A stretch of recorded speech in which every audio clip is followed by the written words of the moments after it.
Hello guys, स्वागत है आपका अपने यूट्यूब चैनल स्टडी बाय में। हम अपने चैनल में डिस्कस कर रहे थे अलजेब्रा की सीरीज, जिस सीरीज में हमने कुछ चैप्टर्स पढ़ा दिए हैं। कुछ चैप्टर्स पढ़ाने के बाद कुछ क्वेश्चंस भी करा दिए हैं। अब उसी सीरीज को कंटिन्यू करते हुए हम आगे चलते हैं आज के कुछ नए क्वेश्चंस के साथ। ठीक है, तो शुरू करते हैं। शुरुआत में हमारा पहला क्वेश्चन है, what is the difference of the factors of expression x square plus 1/x² minus 6। हमसे क्या पूछा गया है कि हमें ये जो हमें एक्सप्रेशन दिया गया है, क्या दिया गया है? एक्सप्रेशन दिया गया है। इस एक्सप्रेशन का हमें फैक्टर्स निकालने हैं पहले, और उस फैक्टर्स के बीच का डिफरेंस निकालना है। डिफरेंस का मतलब क्या होता है? डिफरेंस का मतलब होता है सबट्रैक्शन। क्या मतलब होता है? सबट्रैक्शन। तो पहले हमें इस इक्वेशन के फैक्टर निकालने हैं, और फैक्टर निकालने के बाद उनका क्या निकालना है? डिफरेंस। तो अब देखते हैं हम इसका कैसे सोल्व करेंगे। वैसे ही देख के एक्सप्रेशन बड़ा इजी लग रहा है, लेकिन बच्चों का दिमाग इसे देखने के बाद ब्लॉक सा हो जाता है कि आखिर हम इसमें से फैक्टर्स कैसे निकालेंगे, क्योंकि ये कोई क्वाड्रेटिक इक्वेशन तो है नहीं। क्वाड्रेटिक थोड़ी है ये क्वाड्रेटिक इक्वेशन तो है नहीं। तो अब इसे सोल्व कैसे करेंगे? तो इस तरीके के क्वेश्चन जो पेपर में आते हैं उन्हें सोल्व करने का तरीका कुछ इस तरह से है। जैसे अब आपने लिया x² प्लस 1/x²। अगर आप इस 6 को तोड़ के दो पार्ट में लिख लो, क्या क्या? -2, एक लिख लो -2, और एक बन गया -4। -2 और -4 प्लस करके क्या आएगा? -6। तो -2 और -4। इस तरीके से अगर कोई और क्वेश्चन भी आया तो उसका पार्ट जो होगा वो ऐसे ही दो भागों में तोड़ लो। हो सकता है अगर यहाँ पे कोई फैक्टर कोई यहाँ पे कोफिशिएंट ना हो तो ये -2 में ही टूटेगा। क्यों? क्योंकि x² प्लस 1/x² -2 हो एक साथ मिलके एक बन जाएगी आइडेंटिटी। कौन सी? a² नहीं, a माइनस b का होल स्क्वायर। अगर a हम ले लें x को और b ले ले 1/x को, तो आइडेंटिटी बन गई x माइनस 1/x का होल स्क्वायर। ये आइडेंटिटी बंद होके ऐसे बन गई x माइनस 1/x का होल स्क्वायर। क्या बन गई? x माइनस 1/x का होल स्क्वायर। अब इधर की साइड 2 का स्क्वायर। ये दोबारा एक और आइडेंटिटी बन गई। सबको दिखाई दे रहा होगा। ये कौन सी आइडेंटिटी बनेगी? a² minus b²। कौन सी आइडेंटिटी बन गई? a² minus b²। तो अब इस आइडेंटिटी बन गई। तो अब इसके फैक्टर तो सबको पता ही होते हैं। इसके फैक्टर क्या होते हैं? a माइनस b और a प्लस b। क्या होते हैं? a माइनस b और a प्लस b। तो a माइनस b और a प्लस b कर दो। a माइनस b और a प्लस b क्या आ गए? ये हो गए फैक्टर। और इक्वल्स टू में 0 होता है। जो भी एक्सप्रेशन होता है उसके इक्वल्स टू में 0 होता है। इस बात का हमेशा ध्यान रखना है। ये एक बेसिक बात है। तो इक्वल्स टू में सबके 0 होता है। ये बेसिक बात है। ठीक है ना? अभी फैक्टर आ गए, तो अब इसके फैक्टर क्या आ गए? -2 और 2। सबको ये तो पता होता है कि अगर ये वैल्यू x है और ये वैल्यू अगर हम x मान लें या y मान लें, तो ये क्या होता है? उसका फैक्टर होता है। ये क्या होता है? उसका फैक्टर होता है। तो -2 और 2। अब आपको क्या निकालना था? डिफरेंस। आपको क्या निकालना था? डिफरेंस। तो डिफरेंस कैसे निकलेगा? -2 -2। ये तो होता है 2 और 2 के बीच का डिफरेंस क्या आएगा? -4 या 4। जो डिफरेंस होता है मोस्टली सब बच्चों को ये बात वैसे पता होगी कि जो डिफरेंस होता है उसके साथ साइन नहीं लिया जाता। उसके साथ साइन नहीं लिया जाता। तो ये क्या आंसर हो जाएगा हमारा? 4। क्या आंसर हो जाएगा? 4। जब भी आपको डिफरेंस निकालना हो तो उसके साथ प्लस का साइन हो या माइनस का साइन हो, वो साइन कंसिडर नहीं किया जाता। तो आंसर क्या आ जाएगा? 4। ये हमेशा पॉजिटिव ही लिया जाता है। तो अब डिफरेंस क्या आ गया? 4। कैसे किया हमने क्वेश्चन? भाई इन सब चीजों को अगर हम हटा दें, कॉम्प्लिकेट कर रही है ना चीजें, तो कैसे किया हमने क्वेश्चन? ये हमें क्वेश्चन दिया गया था x² प्लस 1/x² -6। तो -6 को दो भागों में बांट लिया, एक -2 और बचा हुआ -4। अब इस पूरे को हमने ज्वाइन करके एक बना दी आइडेंटिटी। कौन सी आइडेंटिटी? x माइनस 1/x का होल स्क्वायर माइनस टू का होल स्क्वायर, ये तो बना।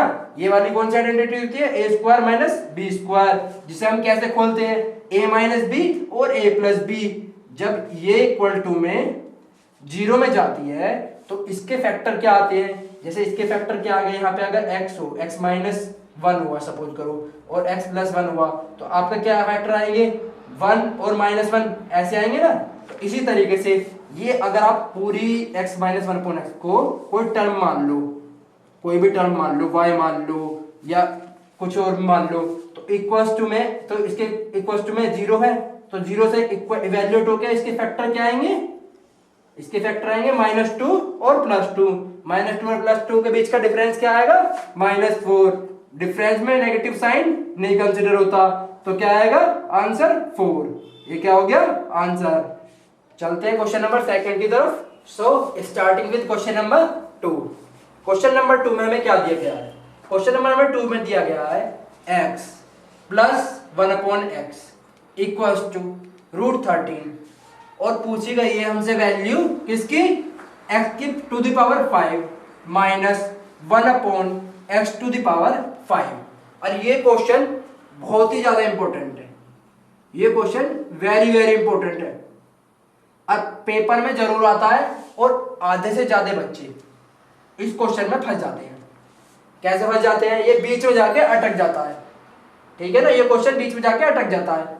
क्यों अटक जाता है वो मैं सब बताऊंगा, क्योंकि यहाँ पे प्लस साइन दे रखा होता है और यहाँ पे पूछ क्या रखा होता है, माइनस साइन के बारे में।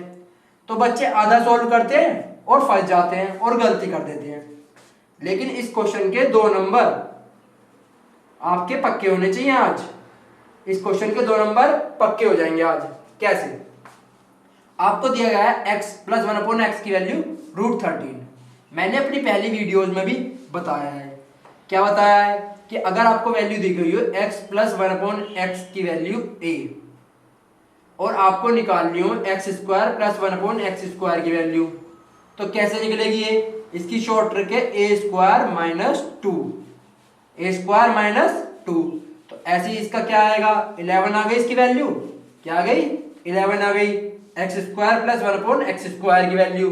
अब आप पूछोगे कि आपने x square plus one upon x square की वैल्यू क्यों निकाली, क्योंकि यहाँ पे पावर क्या है 5, पावर 5 कैसे आ सकती है, एक्स स्क्वायर की मल्टीप्लाई अगर आप एक्स क्यूब से कर दो, तो एक्स की मल्टीप्लाई जब एक्स की होती हो तो पावर प्लस हो जाती है ऊपर वाली, तो एक्स की पावर 5 आ जाएगा, प्लस हो जाएगी तो वैल्यू।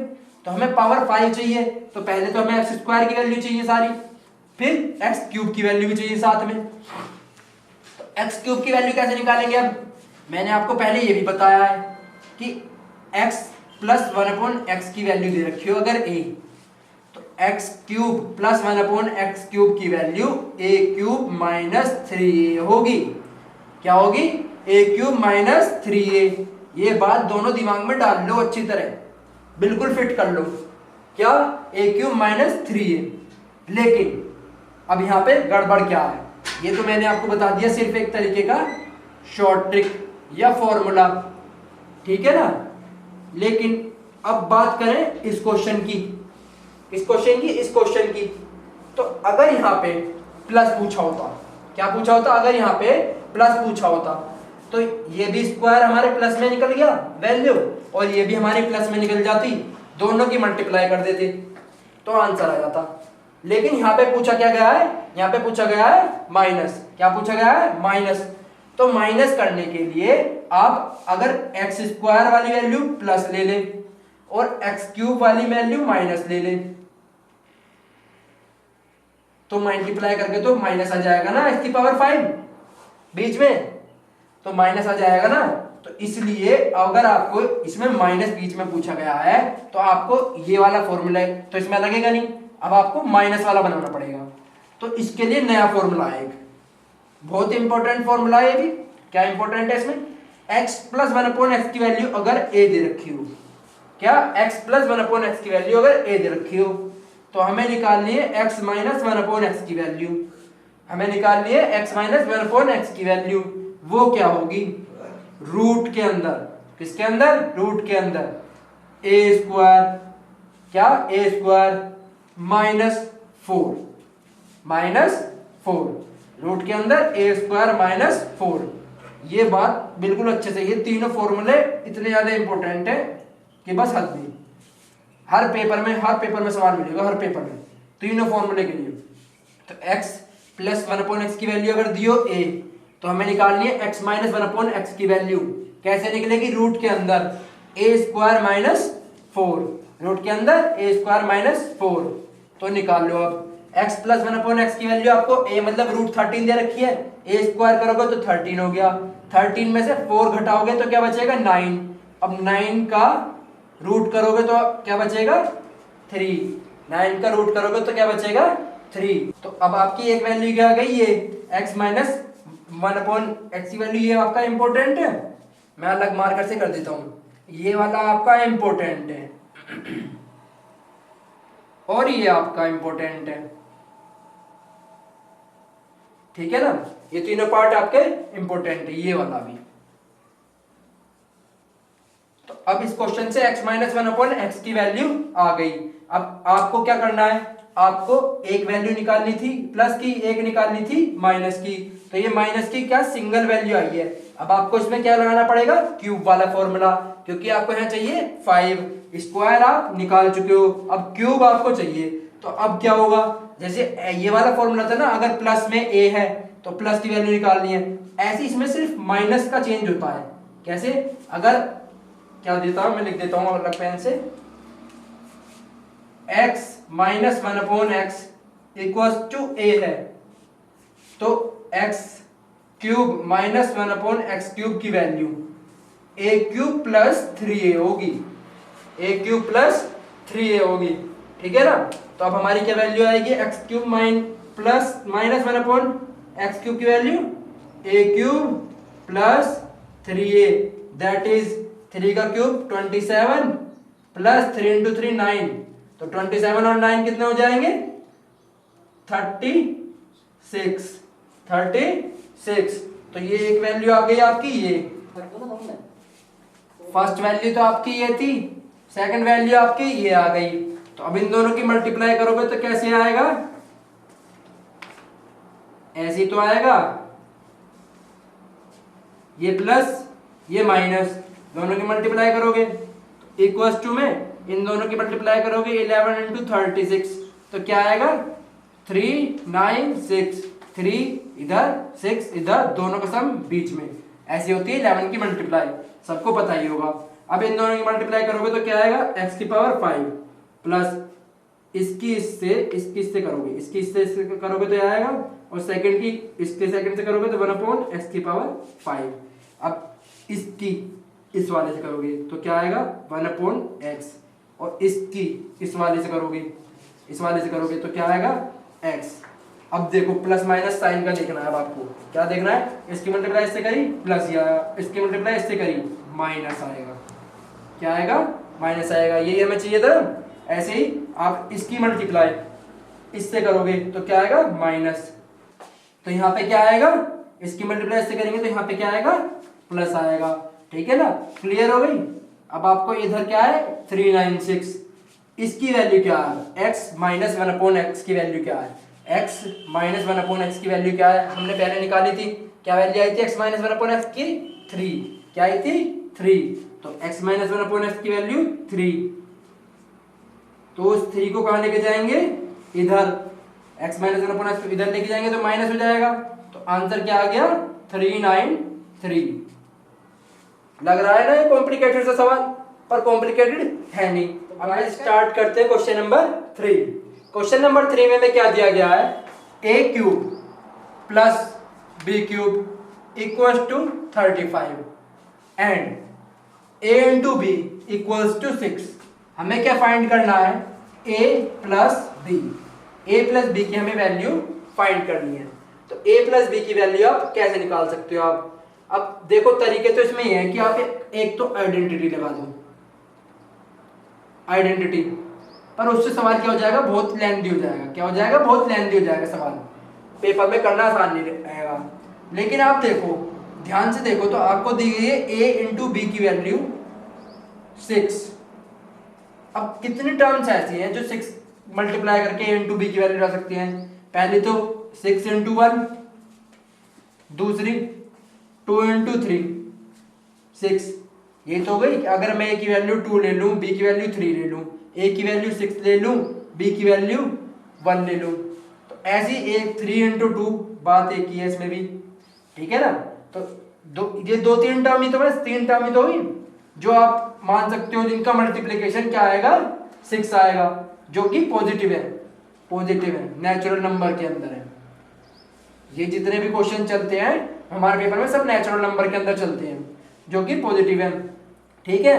तो अब इससे जैसे हमने 3 वैल्यू निकाल ली, 3 वैल्यू आपके दिमाग में एकदम आ जाएंगी। उन 3 वैल्यू को दूसरी इक्वेशन में सेटिस्फाई करा के देख लो, डायरेक्ट आंसर आ जाएगा आपका। क्योंकि आपको यहाँ पे ये तो चाहिए एक ए की वैल्यू मिल जाए, एक बी की वैल्यू मिल जाए, दोनों को पुट करो और आंसर आ जाएगा।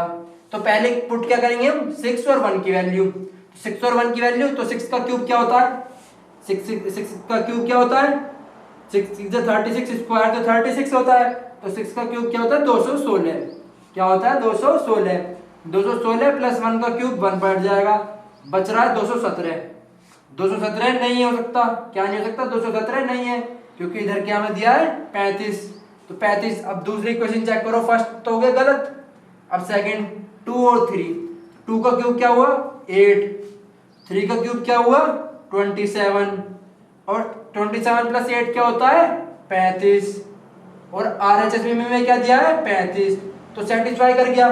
तो इसका मतलब ए की वैल्यू क्या हुई 2, बी की वैल्यू क्या हुई 3, दोनों को प्लस करके रखा, 2 + 3 5। यही हमसे पूछा गया था, सारा सिंपल। एक था आप इसे आइडेंटिटी लगाओ, तो आइडेंटिटी लगाओ तो a + b का होल क्यूब क्या, आप आइडेंटिटी भी लगा सकते हो, a³ + b³ + 3ab a + b। इस आइडेंटिटी से करोगे तो बहुत बड़ा पड़ जाएगा, बहुत बड़ा पड़ जाएगा ना। हमें क्या करना है, छोटा। तो जब भी इस तरीके के सवाल आए तो आपको इस तरीके से अप्रोच लगानी है, सोचने की। क्या लगानी है, इस तरीके की अप्रोच लगानी है, सोचने की, ठीक है ना। तो ये हो गया हमारा क्वेश्चन नंबर 3। चलते हैं क्वेश्चन नंबर 4। तो moving with question number 4। Question number 4 में हमें क्या दिया गया है, इफ x - 2 का होल स्क्वायर प्लस y - 3 का होल स्क्वायर प्लस z - 15 का होल स्क्वायर इक्वल्स टू 0। तो हमें फाइंड करनी है किसकी वैल्यू, x + y + z - 5। बहुत सारे बच्चों को ये सवाल आता होगा पहले से ही, क्योंकि सवाल ही इतना इजी है। लेकिन ये पूछा गया है क्वेश्चन पे 2016 के प्री में, तो इम्पोर्टेंट भी है, इजी है लेकिन इम्पोर्टेंट भी है। तो ध्यान से देखो इस सवाल को कैसे सोल्व करते हैं। जैसे कि इधर की साइड 0 है, आपको RHS में दे रखा है 0। तो जब 0 होता है तो LHS में जितने भी प्लस या माइनस होते हैं उनको मैटर ना करते हुए बची हुई संख्या को 0 के इक्वल रख लेते हैं। कैसे, अगर हम रख ले x - 2 को 0, y - 3 को 0 और z - 15 को 0, इसका मतलब क्या होता है कि x - 2 और y - 3 और z - 15 इस इक्वेशन के फैक्टर है। क्या है, इस इक्वेशन के फैक्टर है। तो फैक्टर है, तो इनसे हमारी जब हमने 0 रख लिए तो इनकी वैल्यू, x की वैल्यू क्या आ गई 2, y की वैल्यू 3 और z की वैल्यू 15 आ गई ना। x की वैल्यू 2, y की वैल्यू 3, z की वैल्यू 15, ठीक है ना। तीनों वैल्यू आ गई, तीनों वैल्यू पुट कर दो। तीनों वैल्यू पुट करोगे तो 2 3 5 5 20 20 -5 15 हो गया आंसर। था ना सिंपल। बस इस क्वेश्चन में आपको क्या ध्यान रखना है, जब भी आपके RHS में 0 हो तो आपको क्वेश्चन के इक्वल्स में जितने भी प्लस या माइनस, अगर यहाँ माइनस भी होता तब भी यहाँ पे कोई फर्क नहीं पड़ता, उन्हें कंसिडर नहीं करते हुए बचे हुए तीनों चीजों को 0 के अलग अलग इक्वल रखना है। बची हुई तीनों चीजों को 0 के अलग अलग इक्वल रखना है और उनसे x y z की वैल्यू निकाल लेंगे डायरेक्ट और पुट कर देंगे, तो आंसर आ जाएगा इजीली, ठीक है ना। तो चलते क्वेश्चन नंबर 5। क्वेश्चन नंबर 5 में हमें क्या दिया गया है, दिया गया है a³ + b³ equals to 28, a + b equals to 4। तो हमें फाइंड करनी है किसकी value, a × b। Question number जो 2 या 3, क्वेश्चन नंबर 3 जो था वो भी इसी टाइप का था, सेम टाइप का था। उसमें क्या पूछा गया था, बस वैल्यू यही थी ए क्यूब प्लस बी क्यूब की, लेकिन हमें यहाँ पे a इंटू बी की वैल्यू निकालनी थी। ठीक है ना, a इंटू बी की वैल्यू हमें दी गई थी और a प्लस बी की हमें वैल्यू निकालनी थी। इस वाले क्वेश्चन में उल्टा है, a प्लस बी की वैल्यू हमें दी गई है और a इंटू बी की हमें वैल्यू निकालनी है। पर हमें क्या फर्क पड़ता है, प्रोसेस तो हमने यूनिवर्सल बताया है, यूनिवर्सल प्रोसेस बताया है, तो हर क्वेश्चन में लगेगा इस टाइप के में। तो अब हमें क्या लगाना है, a प्लस बी। अगर हम 4 ले लें तो कैसे आ सकता है 4, अगर ये 2 प्लस 2 कर दें तो ये 4 बन जाएगा, बन जाएगा ना, बन जाएगा। ऐसे ही अगर हम 1 प्लस 3 कर दें तो भी 4 बन जाएगा, बन जाएगा नहीं, बन जाएगा। और 3 प्लस 1 कर दें तो भी 4 बन जाएगा। तो a और b की वैल्यू इन तीनों में से ही कोई होंगी। तो चेक करो अब कौन सी है, कैसे चेक करेंगे। 2 का क्यूब क्या हुआ 8, फिर 2 का क्यूब क्या हुआ 8, और 8 और 8 क्या होता है 16, मतलब ये तो हो गया गलत, इससे तो नहीं होगा। दूसरा करो, 1 का क्यूब क्या हुआ 1, 3 का क्यूब क्या हुआ 27, तो क्या हो गया 28, तो मतलब ये हो गया आंसर, क्योंकि बीच में प्लस का साइन है। इस डिजिट से कोई फर्क ही नहीं पड़ता, 3 पहले लो या बाद में लो, a की वैल्यू 3 लो या a की वैल्यू 1 लो, कोई फर्क नहीं पड़ेगा, क्योंकि हमें क्या निकालनी है मल्टीप्लिकेशन, और यहाँ पे क्या साइन प्लस का, तो कोई फर्क नहीं पड़ेगा कि a की वैल्यू प्लस में 3 है या प्लस में 1। अब हमें मल्टीप्लाई निकालना है, तो a b की वैल्यू क्या आ गई 3 इंटू 1, तो 3 इंटू 1 3, तो क्या हो गया सोल्व हो गया क्वेश्चन, हो गया ना, हो गया, था ना इजी क्वेश्चन। बस थोड़ी सी वैल्यू सोचनी है, अगर इजी वैल्यू आ गई जैसे ये है, ये भी 2016 का क्वेश्चन है तो कोई प्रॉब्लम नहीं है। अगर कोई बड़ी वैल्यू हो गई तो आपको आइडेंटिटी पता ही है, मैं एक बार और लिख देता हूं आइडेंटिटी, a प्लस बी का whole cube equals to a cube plus b cube plus 3ab a plus b। तो आज के लिए बस इतना ही, आज के अलजेब्रा सीरीज में हम बस इतने ही क्वेश्चन करेंगे और फिर मिलेंगे कल कुछ नए क्वेश्चंस के साथ, कुछ नए मेथड्स के साथ। Thank you for today.